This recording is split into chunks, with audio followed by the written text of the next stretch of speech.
Hey y'all, welcome back to the channel. Amber from the Artiaga team here. Just wanted to take a little bit of time to walk you through a little bit about what has changed in the housing markets as it relates to buying and selling real estate. If you're not familiar with what's happened, there was a pretty significant NAR settlement or lawsuit, I should say, that happened that really kind of in many ways fundamentally changed the way that real estate is purchased and sold. So if you're in the market to purchase a home, you're going to want to make sure that you're familiar with how these changes impact how you now are going to navigate this new home buying or home selling process. So I'm going to walk you through kind of what was and what it is now, just so that way you're informed and know what to plan for as you go on your home buying or home selling journey. So let's go ahead and get into it.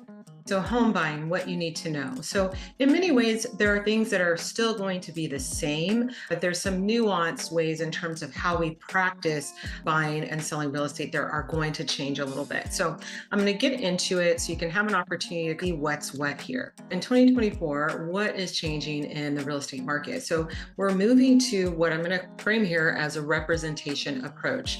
I'm going to get into more detail around what that means in a future slide, but this is something that's changing that was partially in play in the market, but wasn't uniformly across the board for both buyers and sellers. The other thing I'm going to walk you through the decoupling of commission, and then we'll lastly talk a little bit about what the process in practice, like what that looks like, what you're going to actually experience as a buyer in this current market or a seller in this market. So moving on.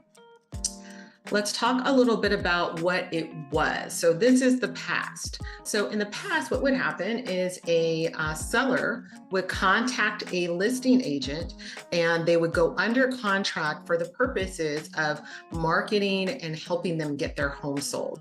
In the process of them coming to an agreement on what they were going to do to get the home sold, the listing agent would then connect with the MLS as well as with the sellers and decide on what the marketing approach was going to be, as well as what the offer of compensation was going to be. In this example, the way in which a property is brought to market really has not changed under the current changes that are happening. This experience is still very similar, but I'm going to walk you through in just a second what has actually changed. So once the property has been listed, then as a prospective buyer, the buyer would contact an agent, and that agent would then go show the property to that buyer. And typically, in this instance, a lot of times it was just, hey, you saw a property you were interested in, you reach out to an agent, the agent would say, happy to show you the property, and then they would go ahead and show you property. You weren't under any type of contract or anything like that or agreement to work with that agent. What's changing now is that's going to be different. So no longer would an agent be able to show you property without a representation agreement. Now that representation agreement, I'm going to get into a little bit more detail, but essentially that representation agreement is outline what it is that the agent is going to be representing you, as well as the length of period that agent is representing you for. And then finally, what geographic area that you are going to be searching in. So it's just going to really try to bring more clarity around what that agent's going to do with you, the fact that they do represent you on the purchase of your home, and what that compensation amount is going to be. So the new way of doing it, what it is now, is that in order for an agent to even tour one home, they would need to have a buyer's representation agreement. Again, that outlines those three things that I just went over: how they represent you, what they charge for that representation, and also how long that representation is in play for. So now, rather than there being a handshake agreement between the prospective buyer and the agent, now there is a buyer's rep agreement that would be signed before touring any homes. So that's a change in what we've done before. You may be in an area where typically that has already been done, so that part might not be much of a change for you. But for those of you that have been accustomed to just contacting an agent and right away going into a touring situation, that won't be happening the way that it once was. So that's one of the changes. The other change is just in terms of the way that the contracts, how we think through contracts and agreements and making sure everybody's aware of what the contractual obligation is for each party. So when it comes to the seller has a listing agreement. That's a contract they use. And that listing agreement is with the listing agent or the listing brokerage. And that outlines how all the ways in which they're going to bring that property to market, how they're going to market it, what they're going to do to help that seller get the property sold, as well as the compensation that's being paid to that listing agent in order to provide those services. The other agreement that's in play now, this is a little bit newer in some markets, is the buyer's agreement, or buyer representation agreement is what you're going to hear it called. And that is with the buyer and the buyer's agent. So that's going to outline the requirements and what the agent's responsible for. I'll talk a little bit about their fiduciary duties, which is basically a duty of loyalty to that buyer to make sure they're acting in the best interest of that buyer. So that's the agreement that's going to be signed before beginning to tour homes. So that way you don't go on a tour and are unsure in terms of what it is that how that agent is going to be compensated and what it is that you are going to be paying for, if anything at all. I'm going to go into that as well, but it'll give you more clarity around what this buyer representation, what does that mean as it relates to your home purchase. And then the last thing, once you have secured a property or have written an offer on a property and gotten an accepted offer, the next thing is going to be your purchase agreement. And that's between the seller and the buyer. Those are the rules under which this property is going to be transferred. And that's where you have title and escrow that play a part in that to make sure that all the instructions that are in that purchase agreement are actually carried out as they're supposed to be. All right, so those are all the agreements. So now let's go through a bit of a scenario around the way this works in the past and the way this works currently. So in the past, let's say the property was listed at $500,000, and just guesstimating, we're saying there was a total compensation of $10,000. So in the past, what would happen is that the seller would pay the listing agent, would agree in their listing agreement to pay the listing agent a total of $10,000 to get their home sold. From that $10,000, typically what would happen is the listing agreement would share that commission with the buyer's agent, right? So sometimes it was a 50-50 split, maybe it was 60-40 split. They would negotiate what they were going to be splitting with the buyer's agent. So that was called cooperative compensation, because essentially what's happening is the listing agent has secured a total compensation amount, from which that compensation amount, they're going to share a portion of that with the buyer's agent. That's how it was. As of today, and as of the recording of this video, that has now changed. And so there's a number of different ways that a buyer's agent could get paid, and so for their services. And so I'll walk you through a few scenarios. So the first is that the seller pays the listing agent, and then maybe what's written into the offer is the seller will also pay for the buyer's agent, and they compensate them for bringing the buyer. That's one option. The other option is the seller pays their agent, and then the buyer pays their own agent. So no, seller's not involved at all in compensating the buyer's agent. As a buyer, you would compensate your agent for the services provided. The other option here could be the seller's paying their listing agent for bringing their property to market and representing them in the transaction. They are also paying the buyer's agent or a portion of the buyer's agent fee, and then the buyer is also paying their fee. So where would this scenario rise? Let's say your agent says that in order to provide you with services of home tours, negotiating and writing your contract, doing transaction coordination, and getting you all the way to the closing table, they charge a fee of, I'm going to make it easy, 3%.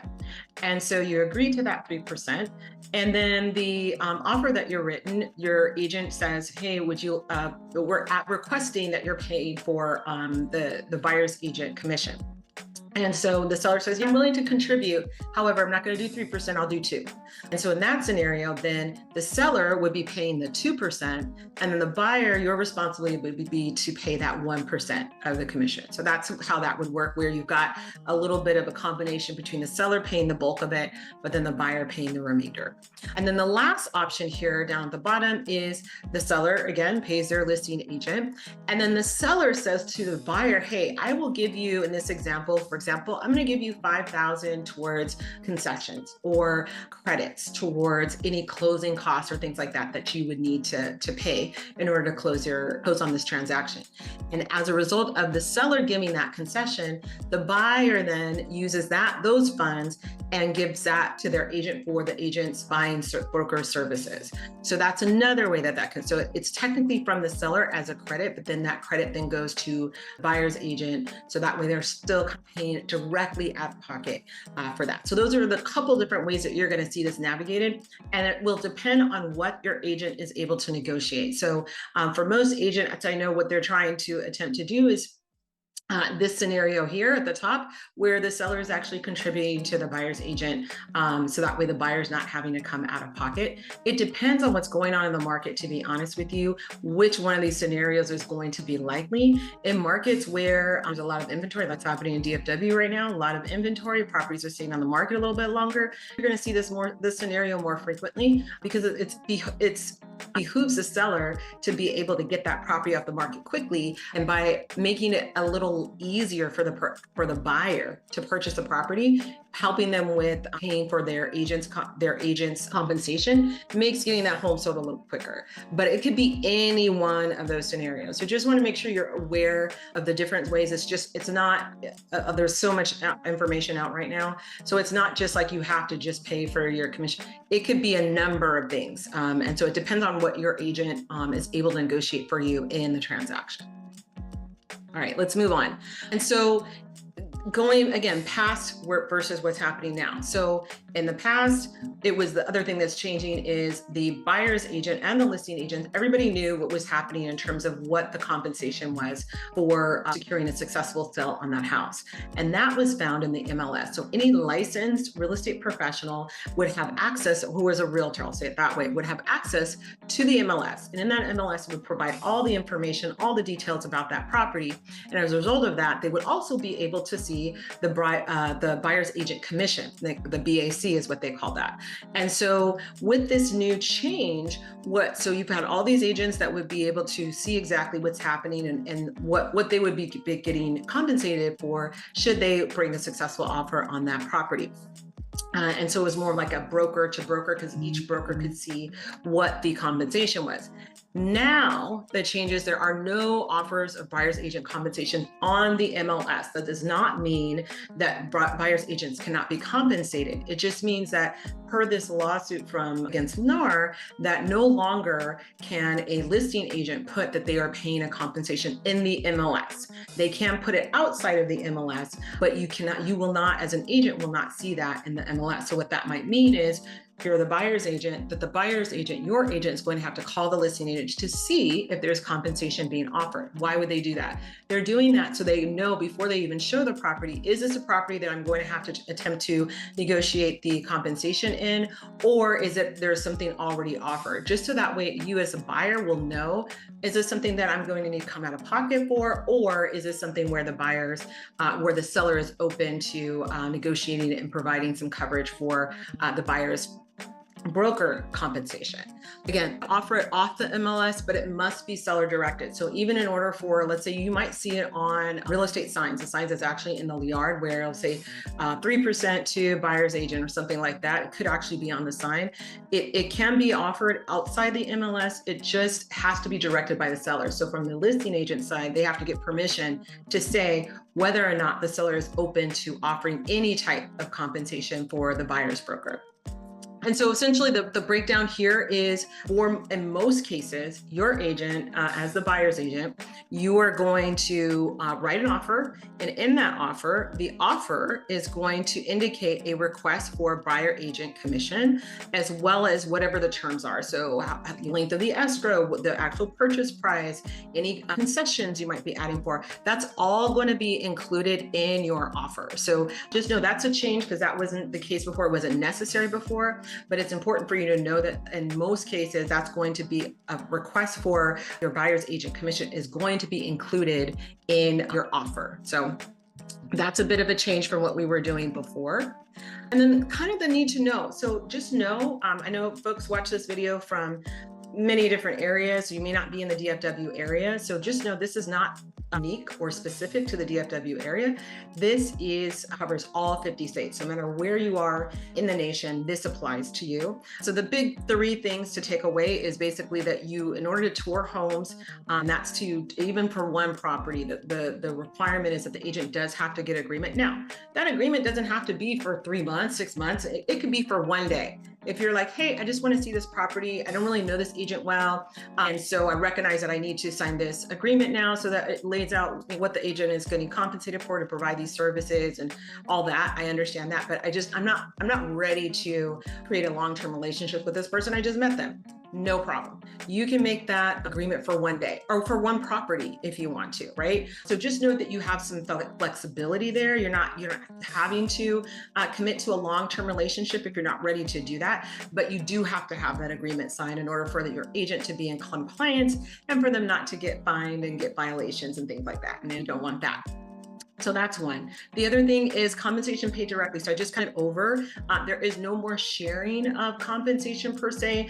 So it would be a combination of one of those 4 scenarios that I gave you. So that's a big change in what's happening in the market. And then the last thing is the compensation is not on the MLS. So as a buyer, that doesn't affect you as much, but it does make an extra step for your agent, because now they're going to have to contact the listing agent to find out if there is compensation offered. Again, that's not just so they know if they're going to get paid. It really is to inform you so that hey, these folks are offering compensation. So that's something that we can work into our offer and know that they're receptive to that. Or if it's like, hey, no, they've said that they're not offering any compensation at all. So that way you as a buyer know, and that means that whatever this negotiated 2.5%, 3%, whatever it might have been, for representation from the services that your agent is providing, you'll know that I need to factor that into my closing costs because for this particular property, they're not paying. So that's the reason why that's important for you to know as a buyer in this current market. All right, couple questions here. So are commissions fixed or set? So commissions are always negotiable. And they always have been. So that's one of the things that has not changed. I know there's been some talks about, commissions they were never fixed. So commissions are always negotiable. So depending on what resources, what services the agent is offering you, you can negotiate that with your agent. That's part of their responsibility as an agent representing you in the transaction. So just know commissions are completely and totally negotiable. Whatever makes sense for you and your agent as a satisfactory compensation package for the services that they are offering you, that's something that you can work out with your agent. So know that they are absolutely negotiable. Question 2, I heard that I don't have to pay commissions anymore. So this is partially true and partially false. So let me explain. So really and truly, you never, as a seller, you never had to pay commission, right? There are totally complete websites for sale by owner where they wanted to go directly consumer to consumer, and you could absolutely sell your property without using an agent at all, right?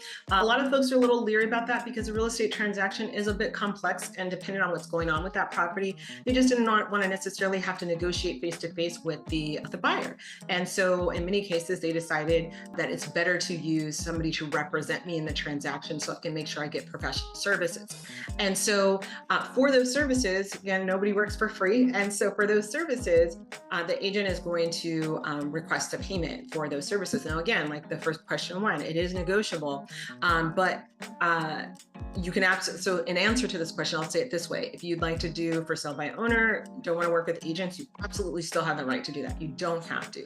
However, if you want representation, just know, whether you're a buyer or a seller, just know that an agent services they're going to request payment for that. And so these contracts and these agreements are just to outline, so that way there's no surprises in the transaction. I don't know you were charging that much. You don't want to know, you don't want to have that experience where you get your closing statement and then you're like, oh, I'm so surprised. So that's what these agreements are designed to do, is just make sure upfront, before you even get in the car to tour one home, or before you, if you're a listing agent, accept a listing and begin to market exactly what you're paying for based on the agreement, right?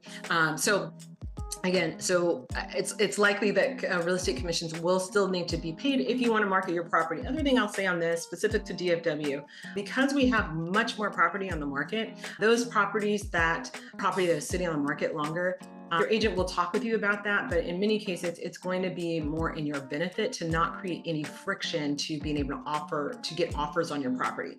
And so if you put the buyer in a situation where they're having to come out with more money in order to purchase your home, it could be a detriment to the marketing of your home. So you want to talk with your agent about that, but just know that there absolutely are some benefits to be able to work collaboratively with the buyer's agent to make it a little bit easier to purchase your home, again, depending on what the market conditions are, right?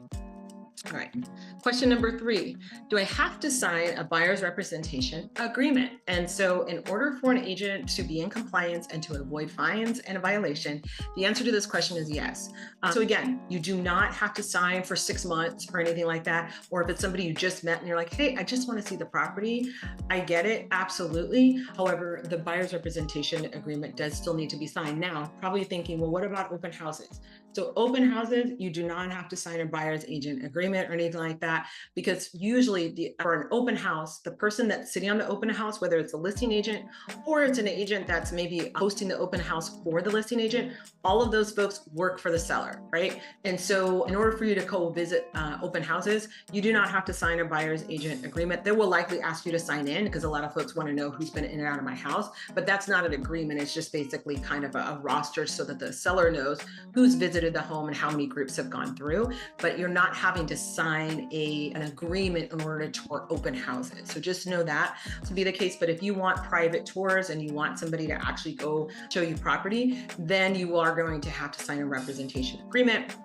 Again, does not need to be for 6 months. You can make it for as short as you want, but in order for the agent to be in compliance, that's the word I'm looking for. In order for the agent to be in compliance, you would need to sign that. So just as so don't think it's weird. It's like, oh, this person asked me to sign. That's going to be the norm going forward. And so because this just took place on August 17th, which was 2 days ago, it's going to take a little while for people to get used to this, but you're going to hear this frequently. So yes, you do have to sign a representation agreement, even if it's just going to be to tour one property.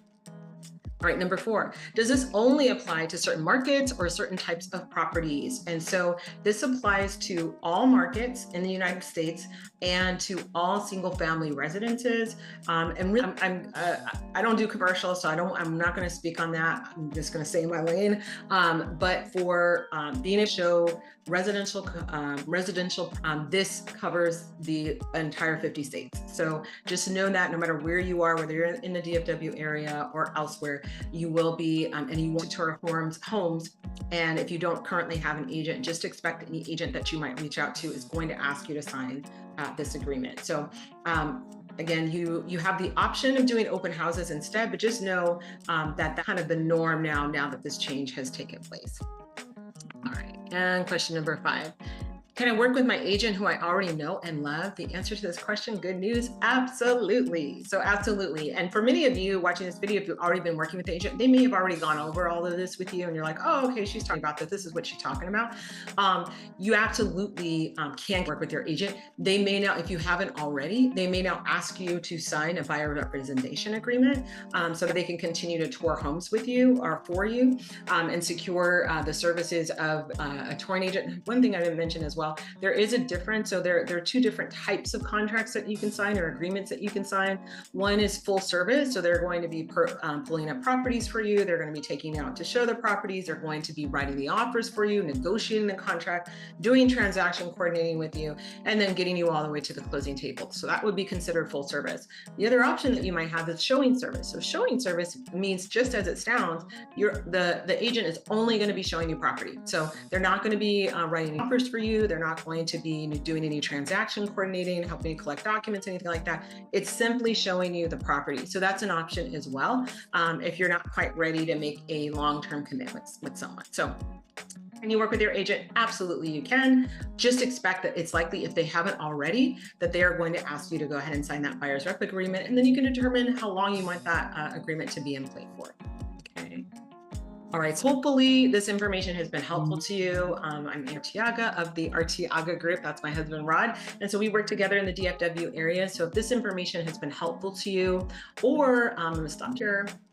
Or if you want other information around kind of navigate this new world, to be honest with you, even as agents are still kind of navigating some things. So my goal in creating this video is just to provide you with a kind of what's changed, how it impacts how you search property, just so that way you're prepared and you don't have any unpleasant surprises. That's the last thing that we want for our clients. We want to make sure that you're well informed. And there is so much going on right now, and so many people are confused about how this whole thing works.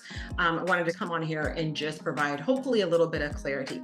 Here's one thing I do know for sure: because this is so new, expect that changes will happen. Expect as this process carries out that they'll make some updates, some amendments, and things like that. So if you're going to be purchasing a property now, this is towards the end of 2024 on into 2025, expect that there may be some tweaks. All the more reason to really kind of good relationship with a trusted agent that you know can through this experience and make sure that you're well informed on what you need to do. And if that happens to be where you're in the DFW area and you do not have an agent, we would love to be able to serve you in that way. So with that, I think that's it for this video. Please reach out if you have any questions at all. Otherwise, I will see you in the next video.